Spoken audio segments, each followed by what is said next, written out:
Good day, ladies and gentlemen. We are going to discuss how to use a semicolon right here, and drawings are adapted from theoatmeal.com. So let's go. Semicolon is one of the most feared punctuation on earth. Do you agree?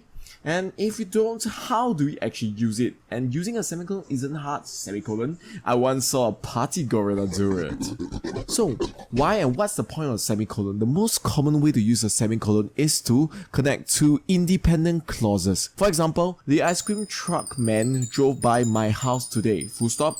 He had big hairy knuckles. And that is two separate sentences. So, when you have two separate sentences, you use a period or a full stop and separate them. But when you read aloud, it will go something like this. The big ice cream truck man drove by my house. He had big hairy knuckles. So with a semicolon, however, it will sound like the ice cream truck man drove by my house today. He had big hairy knuckles. Basically, what we did was to eliminate the pause between two statements without actually using the words such as and, but, nor, or yet, which are conjunctions. So how do we use a semicolon? So if you have two independent clauses, meaning that they could stand alone as their own sentence, it is actually okay to use a semicolon. So for example, my aunt also had hairy knuckles. She loved to wash and comb them. This, the independent clause, we're talking about the first part, my aunt also had hairy knuckles, and it means that it could stand alone as a complete sentence by itself. On the other hand, she loved to wash and comb them is also an independent clause, and it could exist without being attached to its predecessors. We are talking about two complete and independent clauses. So you notice when you have both of them and they can stand alone and they are connected to each other, you can actually use it. However, do not use it with conjunctions. So conjunctions are words like and, but, or, nor, for, so, yet.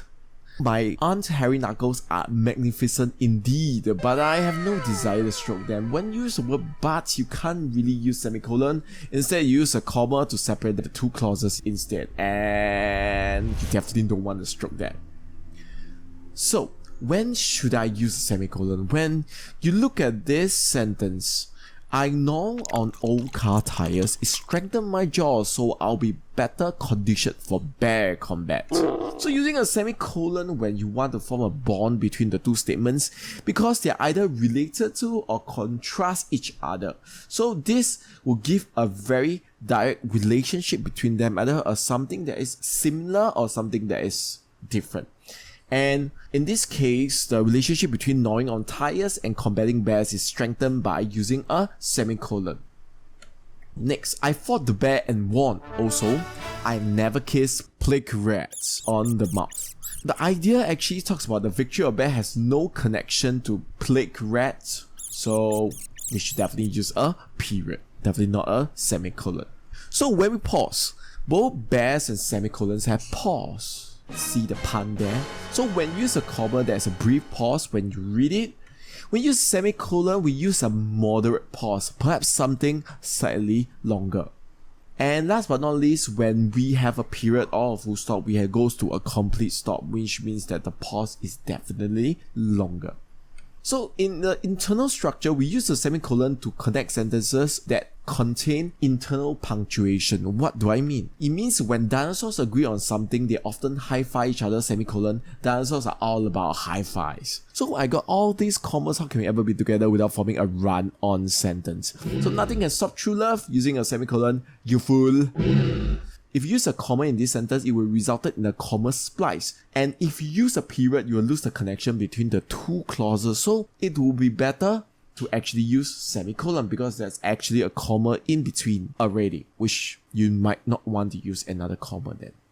Another use of semicolon is used as a super comma. What do I mean? So when searching for a good place to get a unicorn burger, I travel to Seattle, Washington. So Seattle is part of Washington, Tokyo, which is part of Japan, and London, which is part of England. The most enchanting meats on earth come from the thighs of a unicorn. So use semicolon if you need to make a list of items that are separated with a comma. This often occurs when you're listing locations, names, dates, and descriptions.